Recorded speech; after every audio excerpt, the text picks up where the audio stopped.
Bonsoir à toutes et à tous, ravi de vous retrouver pour cette nouvelle édition. Voici les principaux titres de cette édition. Kigali, laboratoire de l'excellence académique, la Guinée en quête de références solides, des échanges autour de la formation des élites africaines, le programme Simandou comme levier stratégique et de nouvelles perspectives pour la mobilité des étudiants guinéens. Et puis à Ninagbe, route absente, vie ralentie, accès difficile à l'eau, à l'école et aux soins des femmes et des enfants face aux urgences du quotidien. Une résilience qui défie l'oubli, c'est le grand format de cette édition. Culture, une scène à l'ébullition à Conakry, des orchestres au sommet de leur art, 3 mois de compétition intense, un public conquis, une ambiance parfaite et un seul vainqueur, le génie du live.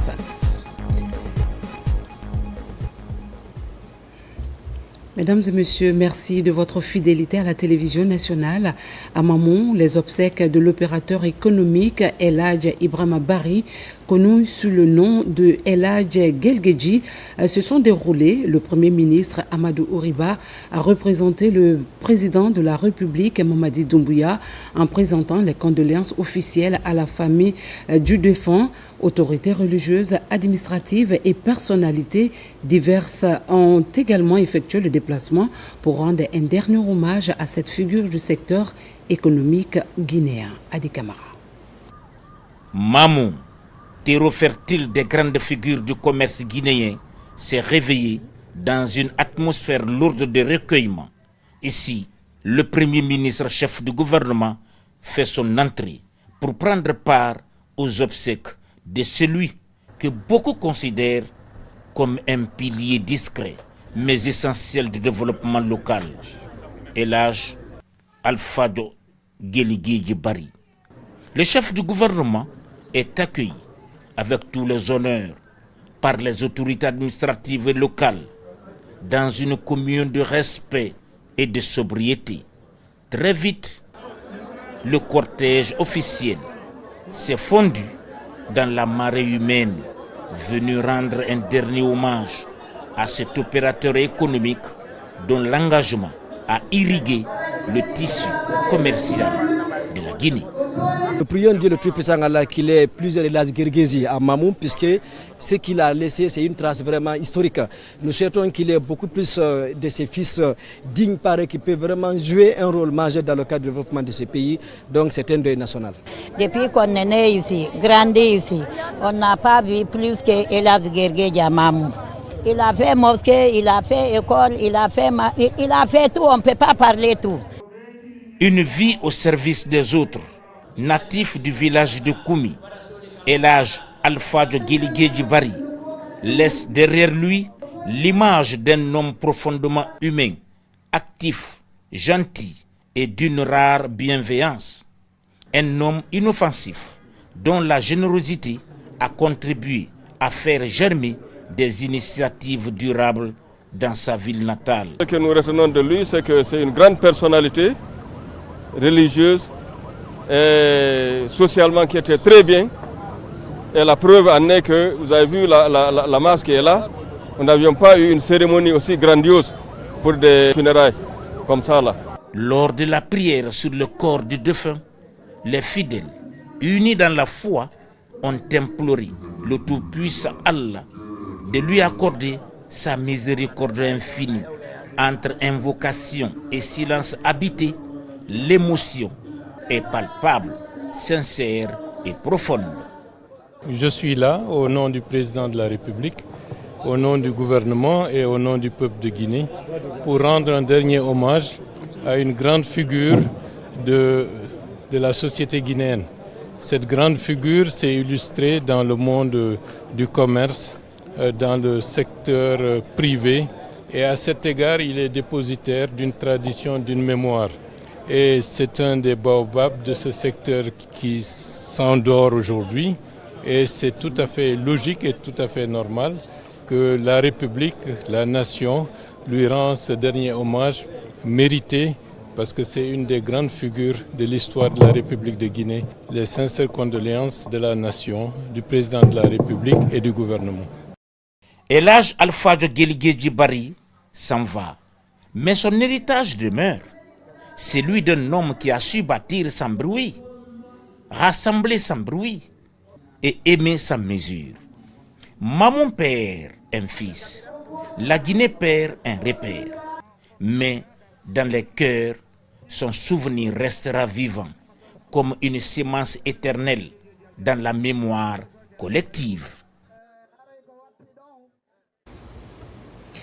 Qu'il repose en paix, Amin. 56 commandos des forces spéciales guinéennes quittent le pays avec une mission à fermer leur savoir-faire. Destination la Côte d'Ivoire pour l'exercice Flintlock 2026, un cadre exigeant où se joue performance, coordination et maîtrise opérationnelle. En plus de l'exercice, c'est une image, une discipline et une fierté nationale qu'il emporte avec eux. Reportage adjudant-chef Aboubakar Kamanou. Alignés, concentrés et déterminés, ces jeunes commandos du détachement du groupement des forces spéciales GFS sont prêts à franchir une nouvelle étape de leur engagement au service de la nation sous le drapeau. Venus du camp Koundara, ces soldats d'élite ont quitté Conakry pour une importante mission d'État en Côte d'Ivoire. Objectif, prendre part à un exercice militaire grandeur nature. Il s'agit notamment de Flintlock 2026. À la manœuvre, le général de brigade Mouktar Kaba, commandant du groupement des forces spéciales GFS. Une présence forte pour encadrer un moment stratégique dans la montée en puissance de cette unité d'élite. La cérémonie de départ empreinte de rigueur et de symboles est présidée par le chef d'état-major général adjoint des armées, le général de division Malik Diakité, représentant le général Ibrahima Sori Bangoura, chef d'état-major général des armées. Face aux troupes, le message est clair et direct. Sans contour ni détour, le général Malik Diakité est catégorique. Il insiste sur la discipline, l'exemplarité et le patriotisme. Car au-delà de la mission, c'est l'image de toute une nation que ces soldats guinéens porteront à l'étranger. Puis vient l'instant le plus fort, la remise solennelle du drapeau au détachement du GFS. Un acte qui incarne l'honneur, la responsabilité et la confiance placées en ces vaillants hommes par le chef suprême des armées, le président de la République, le général Mamadi Doumbouya. Un geste lourd de sens. Focus sur l'essentiel, les missionnaires reçoivent ce symbole avec honneur et humilité pour hisser plus haut le tricolore national à ce rendez-vous des grandes armées du continent. Dans un esprit de loyauté et d'abnégation, ces commandos quittent ainsi le sol guinéen. Toujours résilients, ils promettent de revenir plus forts, plus prêts et plus aguerris pour poursuivre leur mission régalienne de défense de l'intégrité territoriale au service exclusif de la République. Ils partent avec une seule mission, honorer la nation. Pendant ce temps, les forces de défense renforcent leur dispositif. Dans la région des Erékoré, une tournée militaire vise à améliorer les capacités opérationnelles. De Kissidougou à Gekedo, les unités sont appelées à plus de vigilance et de coordination. Adjudant-chef Omar Kamara. Le chef de l'État, commandant en chef des forces armées guinéennes, Mamadou Doumbouya, tient à cœur la sécurité intérieure et celle le long de nos frontières terrestres. C'est dans cette dynamique que le chef d'état-major adjoint de l'armée de terre conduit cette importante mission dans les unités relevantes de la 4e région militaire des Erékoré. Objectif, procéder à une restructuration des unités d'infanterie en vue d'une gestion efficiente des ressources humaines. Premier coup d'arrêt, la compagnie d'infanterie de Kissidougou et le bataillon autonome de Gekedou. Nous sommes mandatés de venir faire ce travail. Vu l'importance de cette restructuration, il ne peut pas rester sans que ce travail ne soit fait, sans que les unités de l'armée de terre ne soient organisées. Sans cette organisation, nous ne pouvons pas faire des opérations appropriées. Il nous faut d'abord avoir des bases, les bases solides, non seulement pour le matériel, mais pour le personnel également. Donc j'attache du prix à ce travail. Les commandants d'unité, mettez-vous à la tâche et même quand nous allons quitter, il faut continuer à maintenir et faire les missions, envoyer les gens en fonction de leur groupe, de leur section, de leur compagnie. Cette mission du général de division Tamba Kalastono traduit la volonté des autorités militaires à renforcer la cohésion, la discipline et l'efficacité des troupes déployées sur les parties stratégiques du territoire national. Mes remerciements pour les dispositions prises le long de nos frontières. Mais ces dispositions ne doivent pas se limiter là. Ça doit continuer. Vous allez continuer à veiller plus que hier. Ces remerciements m'ont été donnés par les autorités de Conakry. À Kissoudjougou, tout comme à Guékédou, les commandants d'unité, à travers une projection, ont présenté à la mission leur plan de défense opérationnelle conformément au document unique d'organisation. À noter que cette mission se poursuivra dans les autres unités de la 4e région militaire des Zérékouris. Sans transition, à Kankan, 150 militaires achèvent leur formation commando. 4 mois d'entraînement intense pour répondre aux exigences du terrain. Une promotion baptisée en hommage à l'adjudant-chef Moussa Dumessi. Reportage 2e classe, Mathieu Massaré. À Kankan, la garnison militaire de Soronkoni a servi de cadre à la cérémonie de clôture de la formation de 150 militaires du groupement des forces d'intervention rapide. Durant 4 mois, ces hommes ont été formés aux techniques modernes de combat. Cette 7e promotion de la 4e compagnie porte le nom de l'adjudant-chef Moussa Dumessi, en hommage à ce compagnon de lutte disparu. Dans une ambiance empreinte de patriotisme, les récipiendaires ont reçu leur béret rouge, symbole de leur passage au rang de commando. Commando de la 7e promotion de la 4e compagnie, le béret que vous porterez n'est pas un trophée, c'est une responsabilité. Portez-le avec l'humilité, servez avec honneur et n'oubliez jamais que l'échec n'est pas une option. Pour les encadreurs, cette formation marque une avancée significative dans le renforcement des capacités opérationnelles des forces armées guinéennes. Autre aspect important de cette formation, le renforcement des relations entre l'armée et les populations civiles, un pilier essentiel pour la stabilité et la cohésion nationale. Désormais, vous n'êtes plus tout à fait les mêmes. Vous avez acquis des compétences nouvelles, mais surtout un état d'esprit indispensable à la force d'intervention rapide. La capacité d'agir avec efficacité, sang-froid et discipline, même dans les situations les plus critiques.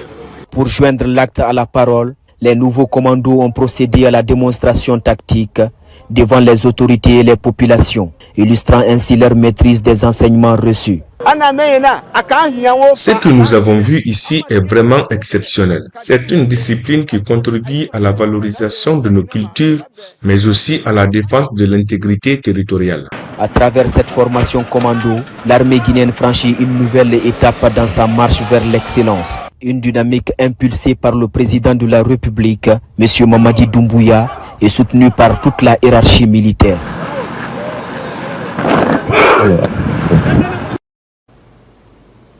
Dans un autre registre, les partis politiques sont appelés à plus de rigueur dans leur organisation et leur gestion. Compte congrès, assemblée générale, cotisation, rien ne sera laissé au hasard. Pour encadrer ce processus, le ministère de l'administration du territoire et de la décentralisation lance l'élaboration d'un manuel d'évaluation des partis politiques. Objectif, renforcer leur crédibilité et consolider la paix sociale. Amadou Touré, Abdul Razak Souma, reportage. Pour assainir le paysage politique en Guinée conformément aux dispositions de la loi en la matière, le ministère de l'administration du territoire et de la décentralisation, à travers la Direction générale des affaires politiques, lance les travaux d'élaboration du manuel d'évaluation des partis politiques. Quand on a fait l'évaluation en 2024, le Haut Commissariat des droits de l'homme et toutes les institutions qui nous ont accompagnés ont apprécié la procédure d'évaluation des partis politiques et ont recommandé que pour des mesures de transparence, qu'il est important de centraliser toutes ces dispositions et toute la procédure administrative et technique dans un document et partager avec l'ensemble des partis politiques et les acteurs impliqués dans l'évaluation des partis politiques. Comme ça, chacun saura quels sont les critères qui ont présidé leur évaluation. Cette démarche de réforme et d'assainissement du paysage politique engagée par le département de l'administration du territoire et de la décentralisation vise à renforcer la moralisation et la crédibilité des partis politiques en Guinée. Il convient de préciser que cette évaluation n'a nullement pour objectif de nuire à un parti politique, encore moins de restreindre des libertés fondamentales. Bien au contraire, elle vise à instaurer une primauté du droit, à garantir le respect des textes en vigueur et à encourager les bonnes pratiques démocratiques. Chacun de nous, en ce qui le concerne, est appelé à faire preuve de responsabilité, de compréhension et parfois de sacrifice. Ces différentes initiatives indiquent la dynamique de réforme et de modernisation ambitionnée par les autorités du pays en vue de la mise en place des institutions crédibles et solides pour une démocratie au service de la Guinée. Dans cette dynamique de réforme, la Guinée enclenche une nouvelle étape avec la validation de l'initiative de développement du capital humain, former, soigner, accompagner les bases d'un changement durable, un virage stratégique pour placer l'humain au cœur des politiques publiques. Reportage Mamadou Saliouba. Dans sa transformation économique et sociale, la Guinée place le développement du capital humain au cœur de ses priorités. Ici, le ministère du Plan, de la coopération internationale et du développement, en collaboration avec les partenaires techniques et financiers, valide le document du projet de l'initiative de développement du capital humain. La véritable recherche de la Guinée ne réside pas seulement dans ses mines ou ses terres, mais dans la force, la créativité et la résilience de ses citoyens. Alors, le capital humain est le socle de tout développement durable et inclusif. Le document de projet que nous allons valider aujourd'hui représente bien qu'un cadre technique. Il traduit une vision commune, un engagement collectif et une volonté politique forte de placer l'être humain au centre du développement. Dans un contexte de forte croissance démographique, la Guinée mise sur l'éducation, la santé et l'emploi pour faire du potentiel de sa jeunesse un levier de développement économique. Le projet qui est donc soumis à votre validation se distingue par son caractère justement intégré et structurant. Il repose sur une articulation cohérente entre l'éducation et l'excellence académique, la santé et la sécurité nutritionnelle, l'emploi et le développement des compétences professionnelles, la gouvernance et le pilotage moderne des politiques publiques. Cette approche est en parfaite cohérence avec les objectifs de développement durable. Elle reflète notre volonté de passer d'actions fragmentées à une logique de résultats intégrés et mesurables. Avec la validation de ce document stratégique, la Guinée franchit une nouvelle étape dans le développement de son capital humain, une dynamique alignée sur le programme Simandou 2040. Sur le continent africain, à Kigali, la ministre de l'Enseignement supérieur, de la richesse scientifique poursuit sa tournée dans des institutions académiques de référence à l'African School of Governance. Les échanges ont porté sur la formation des élites et le développement du capital humain. Au centre des discussions également, Simandou Academy et les opportunités de mobilité pour les étudiants guinéens. Mounir Baré. Pas de répit pour la délégation guinéenne à Kigali, la capitale rwandaise. De l'école des sciences et technologies à l'African School of Governance, les ambitions sont clairement affichées. Redynamiser la coopération scientifique et favoriser la mobilité académique entre Kigali et Conakry. C'est un grand honneur pour nous de recevoir Madame la ministre et le fait qu'elle soit venue à AIG et en faire une priorité nous va droit au cœur parce que le partenariat est critique et central à la mission d'AIG. Au Rwanda, les programmes et filières d'enseignement sont conçus en adéquation avec les stratégies de développement national. Un modèle d'excellence et de qualité que la Guinée entend s'approprier et traduire en actions concrètes dans des institutions d'enseignement et de recherche du pays. On va formuler la coopération, c'est entre enseignants et étudiants, et ça va commencer au mois de septembre, parce que la rentrée c'est en septembre. Donc il y a les quick wins, on a vu les secteurs miniers, les informatiques et AI, donc c'est ça. Mais on est vraiment honoré d'avoir la ministre chez nous. Dans le cadre de cette initiative, nous avons eu des discussions très franches et nous avons eu des quotas, les discussions sur la rentrée prochaine, et que l'initiative Simandou Academy puisse envoyer des brillants étudiants guinéens directement dans cette école, dans les programmes de master et également dans des exécutives qui concernent aussi des professionnels de l'administration publique. Donc cette visite se couronne vraiment de succès parce que nous avons déjà des quick wins pour la rentrée prochaine afin que des Guinéens puissent être accueillis dans des écoles d'excellence, que ce soit les écoles d'ingénieurs ou encore cette école de gouvernance. Donc le temps est donné et nous pensons que nous allons travailler ensemble afin que cette volonté des deux chefs d'État puisse se concrétiser. À l'école panafricaine African School of Governance, plusieurs pistes de partenariat ont été explorées. Au cœur des échanges B2B, la formation du capital humain, la promotion de l'excellence académique et le développement des programmes dédiés aux professionnels de l'administration publique guinéenne. La ministre de l'Enseignement supérieur a également effectué de nombreuses visites dans des universités et centres de recherche scientifique en vue de co-construire des programmes alignés sur la vision des autorités guinéennes. Toujours dans le registre des réformes, le projet Escale entre en action. La première session du comité de pilotage met l'accent sur une priorité, garantir la sécurité sanitaire des aliments à travers la mise en place d'un centre d'inspection et de quarantaine. Les autorités entendent renforcer le contrôle des marchandises. Falelu Diallo pour en savoir un peu plus.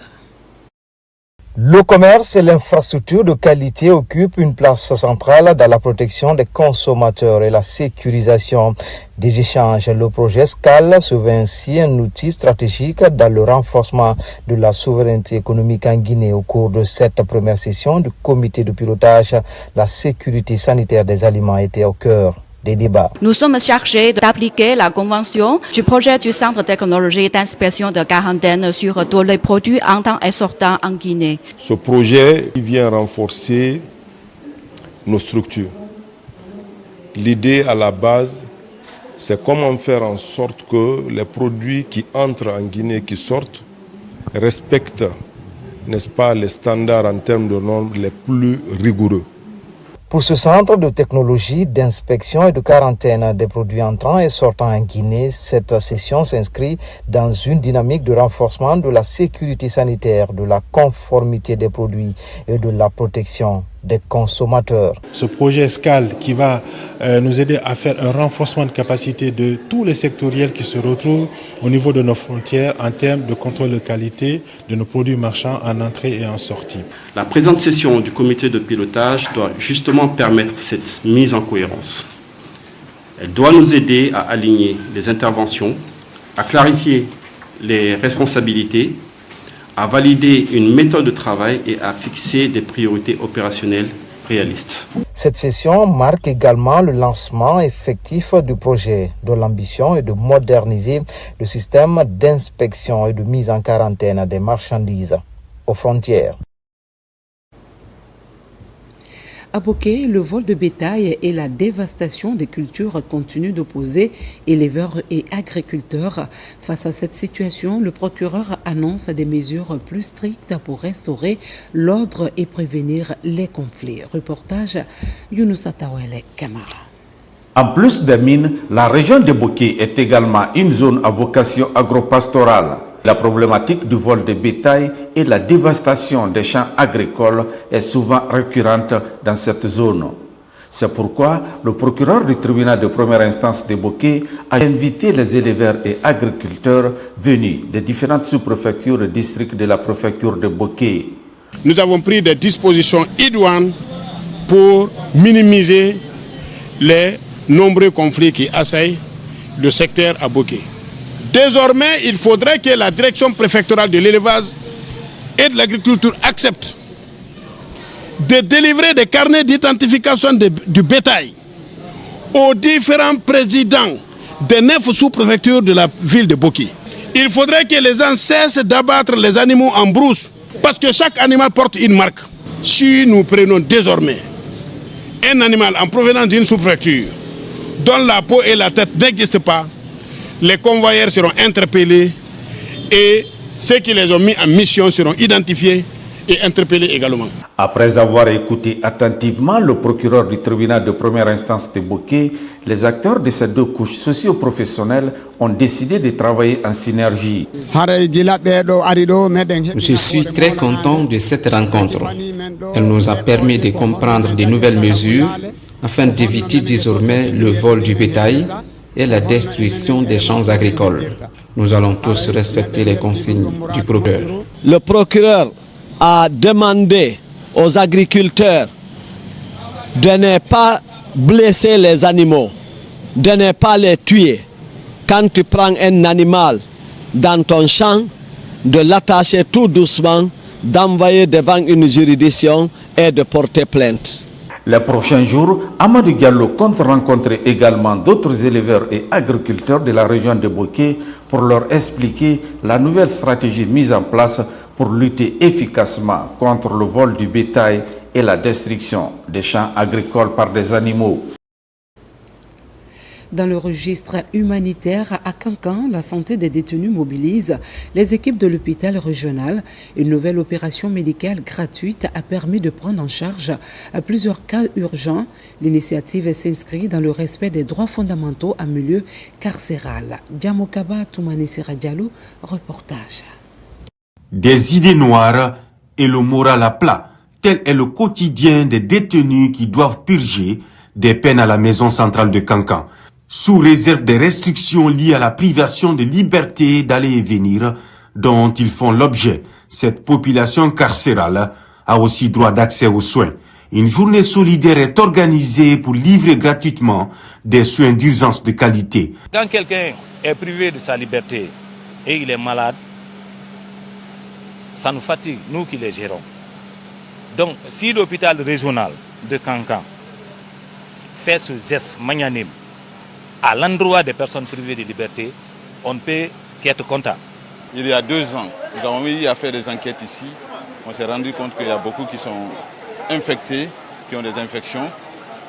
Et nous recevons aussi beaucoup de personnes à l'hôpital qui viennent nous voir pour même des pathologies chirurgicales. Donc c'est une population malade. C'est pourquoi nous sommes là aujourd'hui. Une journée pas comme les autres pour soutenir l'engagement du pays en matière du respect des droits de l'homme. Les autorités sanitaires régionales et préfectorales accompagnent le processus pour freiner la propagation des maladies infectieuses dans ce milieu carcéral. L'objectif, c'est de les rééduquer pour une bonne réinsertion sociale à leur sortie. Et nous voulons leur montrer l'exemple qu'il faut être utile à sa société, il faut être utile à son prochain. Ce n'est pas la première fois que Fremba est en train de faire cette action humanitaire. Nous l'encourageons, nous le félicitons. Ça va en droite ligne avec les priorités, les directives de notre ministre de la Santé et de l'Hygiène publique. L'assainissement des coins et recoins de la maison centrale de Kankan, au cœur également de ce coup de pouce pour s'attaquer aux problèmes d'insalubrité, source de plusieurs maladies. Un plan d'action patriotique pour appuyer les gardes pénitentiaires afin de renforcer la conscience collective. On en vient au grand formant de cette édition, au bout de la piste, à un village, Ninagbe, dans la préfecture de Mamou. Là-bas, l'enclavement complique tout. Se déplacer, se soigner, s'éduquer, manque d'eau, déficit d'enseignants, absence de sages-femmes. Une réalité difficile, mais les populations résistent. Grand formant signé Mamadou Paté Baldé.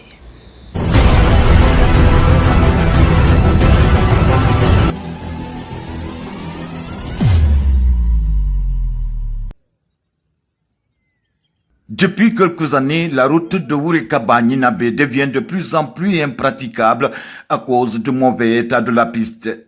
Pour joindre Nyenabé, les habitants sont obligés de s'embarquer à bord de motos à 4 à cause de l'absence de véhicules. Pour une distance de 16 km, les usagers parcourent 3 à 4 heures de temps. Pendant la saison hivernale, on peut faire 3 à 4 jours sans traverser ce marigot. Nous commissionnons les enfants qui peuvent nager pour aller nous chercher des condiments en Sierra Leone. Parce que les engins ne pourront pas passer en ce moment. Et nous, on reste bloqués ici. Cette piste relie plusieurs localités de la sous-préfecture de Wurekaba jusqu'en Sierra Leone. Pour faciliter les échanges commerciaux et la libre circulation des personnes et de leurs biens, les populations riveraines munies des instruments aratoires procèdent à l'entretien de la piste, comme ici à Bogoreto.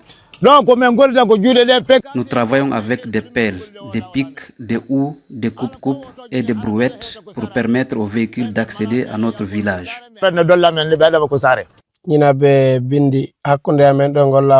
Quand la saison des pluies arrive, nous sommes coupés des autres villages.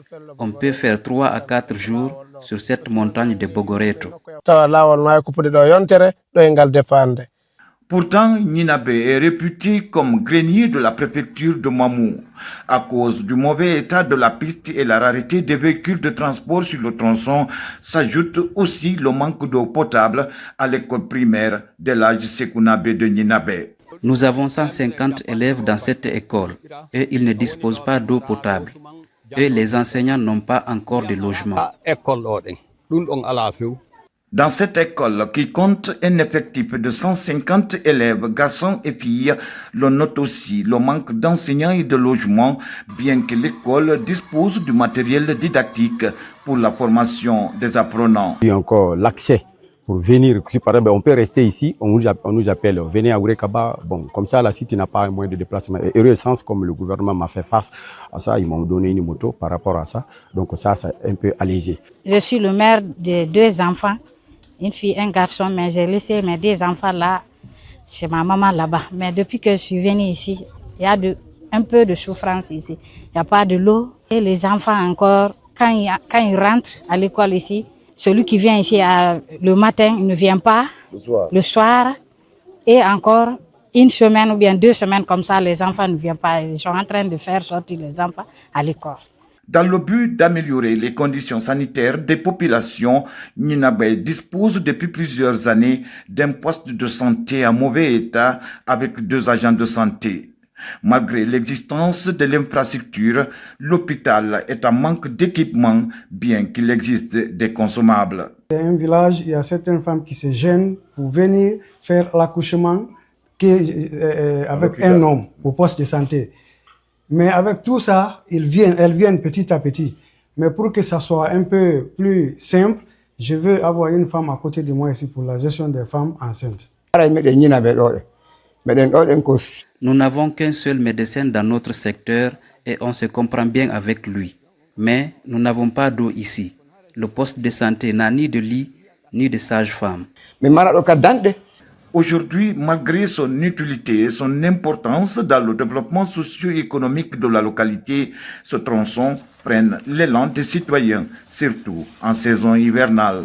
Cette route est un axe très important qui, pendant la saison hivernale, est difficilement praticable. C'est seulement les engins à 2 roues que les citoyens utilisent. La réhabilitation de cette piste va faciliter la fluidité de la circulation, les échanges commerciaux et l'ouverture de Nyenabé aux autres localités du pays et certains pays voisins comme la Sierra Leone et le Libéria.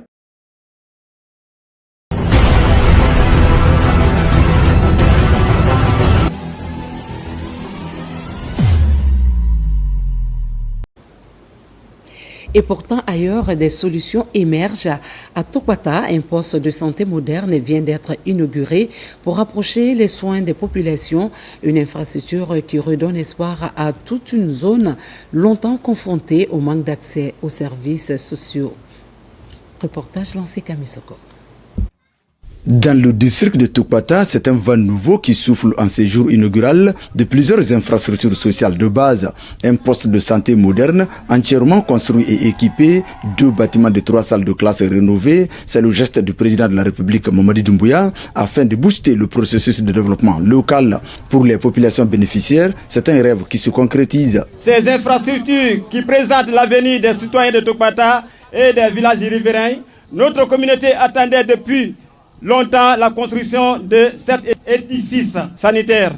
Grâce au soutien de son Excellence Mamadi Doumbouya. Doté d'une ambulance médicalisée pour les références et les contre-références, ce poste de santé bénéficie de l'attention particulière des autorités sanitaires de Zérékoré. De façon très réaliste, les services spécifiques tels que la vaccination, la CPN, l'accouchement assisté, la CPS, la CPC, la planification familiale, les services de PTME, nous allons faire en sorte que tous ces services soient disponibles dans cette formation sanitaire. Illustrant la volonté et l'engagement des plus hautes autorités du pays à rapprocher les services de santé des populations, la mise à disposition de cette infrastructure de proximité vise à garantir à chaque citoyen un accès équitable à des soins de qualité. Cette initiative s'aligne parfaitement avec le pilier 5 des objectifs stratégiques de la vision Simandou 2040 qui met un accent particulier sur le développement du capital humain,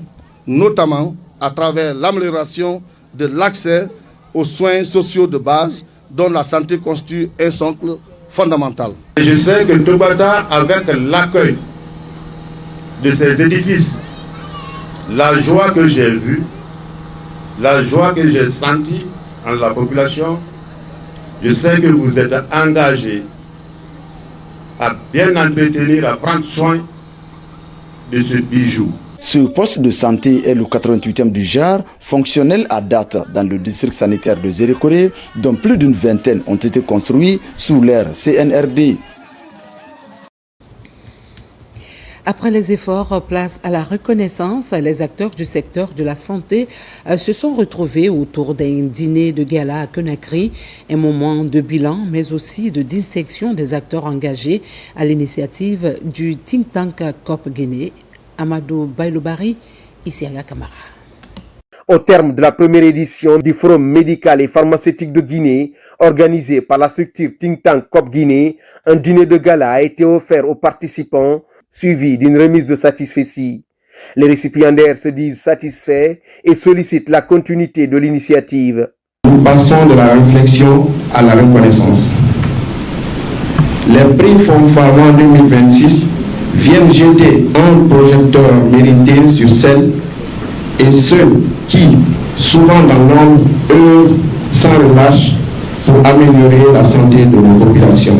Une satisfaction pour nous, le personnel, avec beaucoup de succès, que ce prix soit vraiment continuel pour nous. En outre, vu les questions de formation, de production de médicaments, de traitement et de mise à jour des agents, de production locale de médicaments et d'autres thématiques, ce forum s'est avéré comme un véritable adjuvant dans la proposition des solutions pour faire face aux défis sanitaires à travers le pays. Une telle initiative est à saluer à plus d'un titre, quand on sait qu'il est très difficile de regrouper tous les acteurs au même endroit.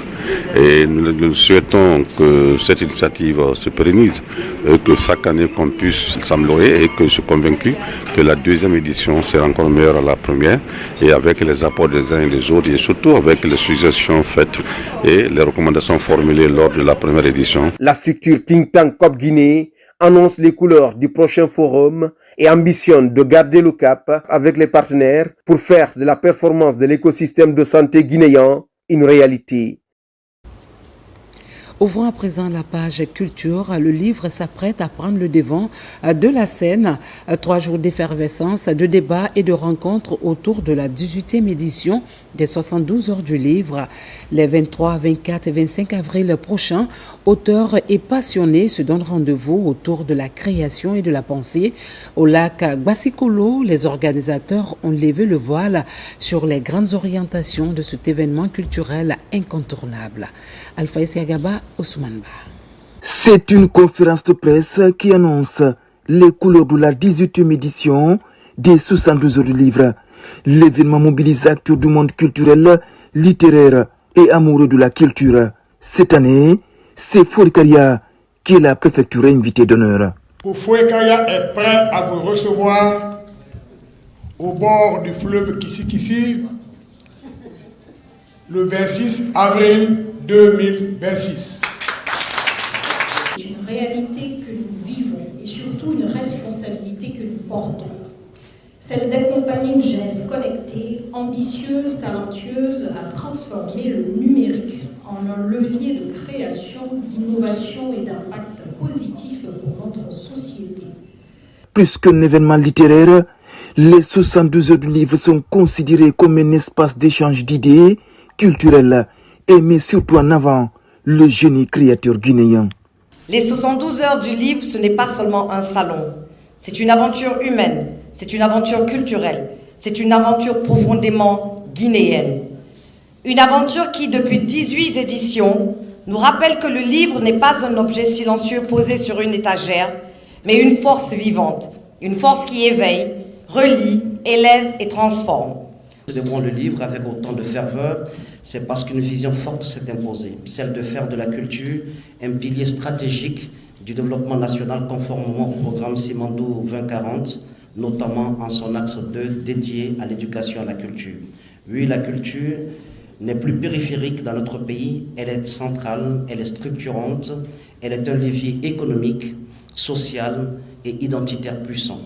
Les 72 heures du livre se tiendront les 23, 24 et 25 avril prochains à Conakry. Au même moment, le Salon de la lecture Salek referme sa 6e édition sur une note de satisfaction, une édition marquée par l'engagement des élèves et la mise en lumière des meilleurs profils récompensés pour leur performance. Un moment de célébration autour du savoir, de la lecture et de l'excellence. Les échos de la clôture avec Ousmane Ba et Mamadou Djoumaba. Après 4 jours de compétition entre ces élèves venus de plusieurs établissements de la capitale, l'on arrive au dernier virage, l'heure de la proclamation des résultats. L'école Mangué Junior. Les lauréats sont célébrés, chacun reçoit le prix qui lui revient. Je suis contente d'avoir participé à cet événement. Je voudrais que l'État contribue pour que cet événement soit encore plus beau et que beaucoup d'écoles puissent participer. C'est encourageant. Et quant à moi, qui est non seulement parent d'élèves et humanitaire aussi, je pense que dans les prochains jours, on verra sur quel volet collaborer avec cette structure, c'est-à-dire Salek, cette organisatrice, pour pouvoir accompagner aussi ces genres d'activités. Outre les élèves, des personnes ressources reçoivent aussi des satisfecits. Puis, c'est le tour des invités venus de 9 pays d'être célébrés. Une 6e édition qui a déjoué les pronostics en faisant le carton plein. Sincèrement parlant, je manque mes moyens, je perds mes mots. Je pense que c'est une aubaine que nos différents départements de l'éducation nationale et de l'enseignement supérieur doivent vraiment saisir pour continuer davantage à mettre en place des programmes pouvant justement susciter le goût de la lecture chez les jeunes, les intéresser à la lecture, c'est très important. Le SALEC, notre objectif, c'est comment intéresser la jeunesse à la lecture et surtout montrer qu'on ne doit toujours pas continuer à dénoncer. Certes, il faut dénoncer, c'est bien pour pouvoir s'améliorer, mais en dénonçant aussi, il faut proposer des pistes de solutions. Et le SALEC est une piste de solution. Nous l'avons prouvé aujourd'hui et sincèrement parlant. Le SALEC serait à l'occasion de cette 6e édition un rendez-vous de transmission du savoir. Il stimule la jeunesse et donne le goût de la lecture aux élèves. Le basketball guinéen gagne du terrain à Dabola. La première édition du championnat de 2e division a tenu toutes ses promesses. 8 clubs en compétition, une semaine d'intensité et au bout, 2 équipes qui accèdent à l'élite. TSK Basket Club et Dab City Basketball. Une montée méritée au terme d'un tournoi largement disputé. Abdoulaye Diallo a suivi la finale. Voici son compte rendu. 8 clubs des 5 ligues régionales sur les 8 ont rivalisé d'ardeur en marge de la première édition du championnat national de 2e division. TSK Basket Club et Dab City Basket Club de Dabola vont jouer dans l'élite. La finale a opposé les deux équipes pour déterminer le champion des D2. TSK Basket Club se montre plus fort en s'imposant 62-53. Une victoire qui couronne la suprématie des Bleus dans le tournoi avec 5 succès en autant de rencontres jouées. Un sentiment de satisfaction. C'est un projet qu'on a monté il y a de cela 4 mois. On a cru au projet et qui nous a poussé aujourd'hui au trophée.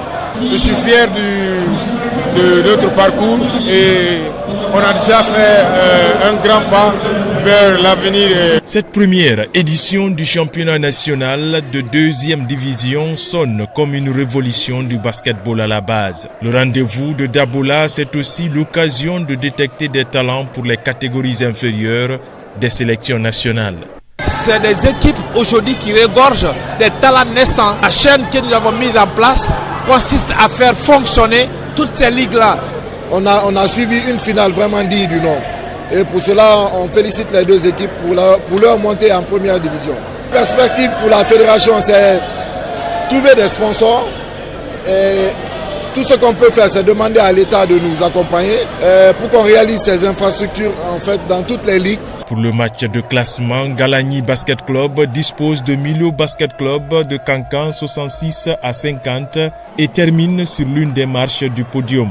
Dans l'élan de faire plaisir au public de Dabola et se rapprocher davantage des jeunes basketteurs, l'équipe du président de la fédération s'est frottée à celle de Cancan dans une ambiance conviviale. Sport, bien-être et cohésion étaient au rendez-vous. Acteurs publics et passionnés se sont retrouvés autour des Katala Fitness Day, un avant-goût de la 9e édition prévue à l'hôtel Kaloum. Mekene Moussa Kamara, Djibril Kamara. Célébrer les acteurs majeurs du développement guinéen, c'est l'objectif de cette journée sportive intitulée Katala Fitness Day, une conception de l'agence Mou & Mou qui accorde du prix au travail bien fait. Le Katala Fitness Day, c'est le pré-événement de la prestigieuse cérémonie de couronnement du Katala refondateur 2026. L'idée, c'est de rassembler les acteurs de cette édition pour le réseautage, échanger, communiquer, redonner l'énergie et donner vraiment le coup d'envoi de la cérémonie qui est prévue le 24 avril 2026 à l'hôtel Kaloum. Cette journée de Katala est une journée, une 9e édition qui fait appel à l'ensemble des Guinéens pour venir communier autour du sport. Communier, c'est donner un élan de solidarité à travers le sport. Rechercher des segments de santé à travers le sport. Il sera question de valoriser l'image de notre patrimoine commun. Notre commune urbaine était totalement à l'abandon. Et quand vous rentrez aujourd'hui dans la commune urbaine, vous vous sentez à une administration vraiment saine. Et ça, c'est des acquis. Inspirer un cadre de visibilité, de réseautage et d'opportunités pour les champions sont des objectifs secondaires de la 9e édition du Katala. Et pour finir, les orchestres ont fait vibrer le public comme aux plus belles heures de la musique guinéenne. La Baguette, la bataille des orchestres, a livré son verdict après 3 mois de compétition et de performances saluées. Au sommet, un nom, le génie du livre, grand vainqueur de cette première édition. Compte rendu, Tcherno Maroufba, Ousmane Ouatta, Cissé. Durant 3 mois de compétition entre les jeunes orchestres de la capitale, au compte de l'événement à la Baguette ou la bataille des orchestres, la grande finale s'est tenue cette semaine. Cet événement culturel majeur a mis à l'honneur la richesse musicale guinéenne. Il fait également revivre les grandes heures des orchestres nationaux. Cette compétition, la bataille des orchestres, on l'a initiée pour faire revivre les anciennes musiques guinéennes. Ce sont ces musiques qui identifient notre pays. Je me rappelle dans les années 60-70, voici des musiques qui ont émerveillé le continent, des musiques qui ont émerveillé la Guinée. 4 formations de la capitale étaient en lice pour cette première édition. Big Band, le génie du live, les aigles de la police et Indépendant Live.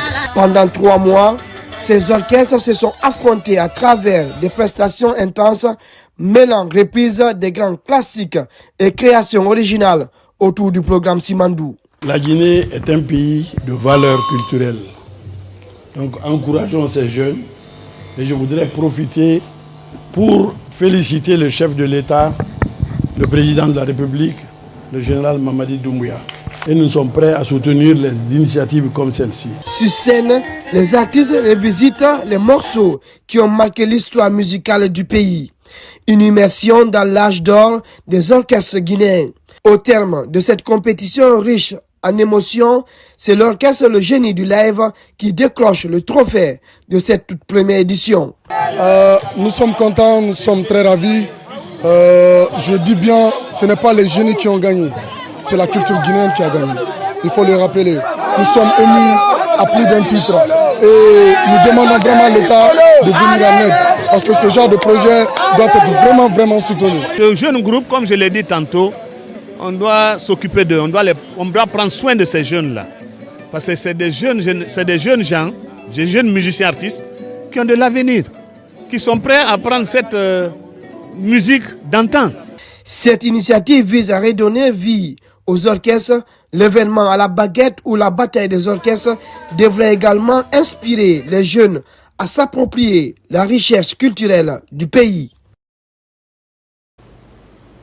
Vive la musique guinéenne, c'est tout pour ce soir. Merci de nous avoir suivis.